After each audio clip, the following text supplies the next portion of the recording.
and gentlemen. My name is Sam Rangel from successintheclassroom.com, and today I wanted to show you how you as a teacher can notify your parents every day what the homework is for that particular day. A lot of problem that we had before we implemented this strategy at my school, on my team, was that the students would go home and they would tell the parents, "We have no homework, Mom and Dad," and Mom and Dad would have no other recourse but to believe them. You know, they could call the school, but by that time it'd be too late. I didn't want to give my number out, my home number, to any parents. They could email me, but you know, how many parents are going to take the time to just sit down and write an email just to verify that the son or the daughter is actually telling the truth? So a lot of times, you know, we wouldn't find out that the kid wasn't doing homework until we called the parent, or we had a meeting with the parent. So we had to come up with some way to notify the parents what the homework was every day. And on my team, there are 4 teachers on my team. Actually 5, but 2 of them are a shared contract. And so we have 4 subjects, and every day the parents on my team know what the homework is for each of the teachers. And we used a strategy, and it's been working great. So I just wanted to share this with you. And it all starts with creating a blog, a free blog. I go to blogger.com, and we can create a free blog. So let me sign in, and I'll tell you what I mean.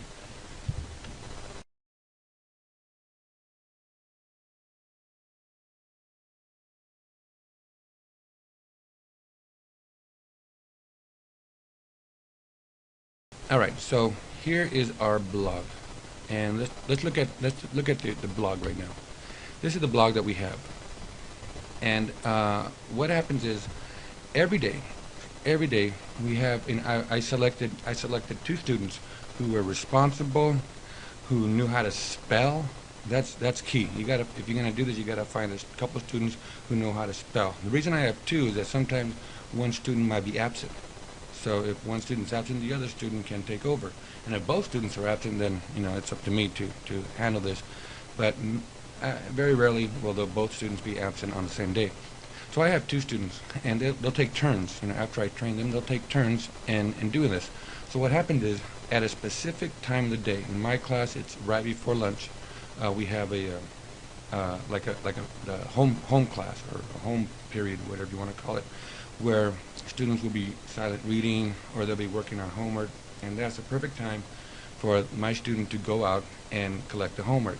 What she does, I have a girl right now, 2 girls, they go out when that time, you know, taking turns, and they'll go out to each of the classes, each of the subjects, and they'll write down what the homework is for that day. And then they'll go and while everybody else is reading, they'll go to my computer and they'll log in to the blog.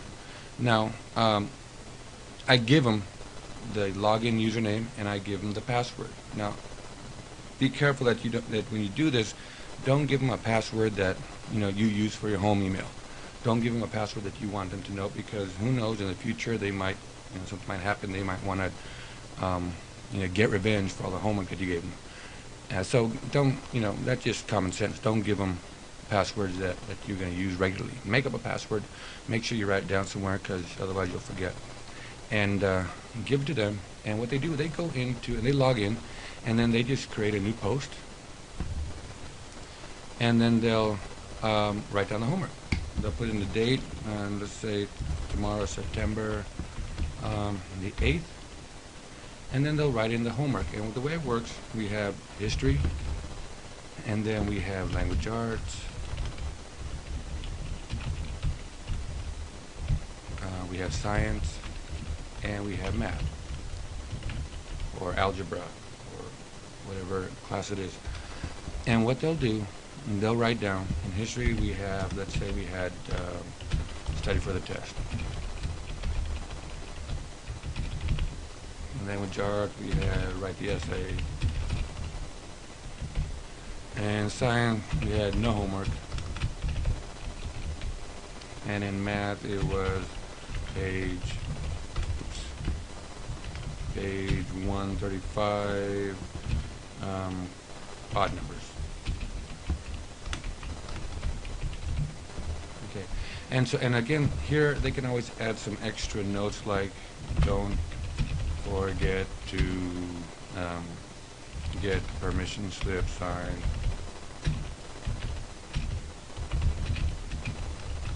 for the dance. Any kind of message that we want to go home that night, they'll do it. And all I do is publish a post, and it's done, the view post, and mine is real boring, but it'll be there. It'll be there for forever, until we delete some of these posts. And so what happens is now we give the parents the website. Oop, that's the wrong one. We give them the web address for the blog. And so anytime now the parents can go online, check what's for homework, and verify, confirm that the student is indeed telling the truth. Because we know students that don't lie, of course. Yeah, right. And one thing I want you to make sure that you do, always put updated by students. Because sometimes you're going to see that they're going to make spelling mistakes, even though you might have a good speller. They're going to have spelling mistakes or grammatical errors. And the parent reads this, and unless you put updated by students, they're going to think you're doing it. They're going to think you're the one writing this up, and they're going to say, what kind of teacher is teaching my kid if he can't spell right, or if he doesn't know how to use grammar. So make sure you put updated by students. That way you're kind of protected from any errors that they make. It's a really easy thing to do. Again, you get 2 good students, reliable, good spellers. You give them the password to the blog. You got to create the blog first, and then you got to set a specific time for them to update it. Make sure it's the same time every day, otherwise they'll get lost and they get confused and they'll forget. And then make sure they update it, and then tell the parents what the web address is. And you'll be surprised how many times your parents are going to say, I'm so glad you are doing this. I'm so glad that you are updating the homework, or letting us know the homework every night. That way we can monitor our kids. Because I don't know about you, but in 8th grade, the grade that I teach right now, the kids aren't ready to handle things by themselves. They need the teacher and the parents working together to make sure that they're completing their assignments, getting all their work done. That way they're ready to move on to high school. And once they're in high school, then they'll be able to take a little bit more responsibility. But until then, we got to work together, parents and teachers. So again, this is a great strategy. Get your parents involved, get them up to speed as far as the homework. Give them that responsibility. Next time you have a parent meeting, say, have you been checking the website? And if they say yes, well then, it's on them now. And if they say no, then now they got something to do. They got something you got something to hold over them. Look at the website, do your job as a parent, we'll do our job as teachers, and we'll watch what kind of success your child will have.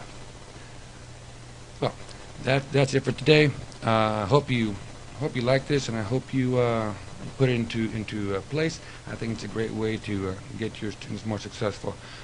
This is Sam Rangel from SuccessInTheClassroom.com. Take a look at the website, sign up for our newsletter, and we'll see you later. Thank you. Bye-bye.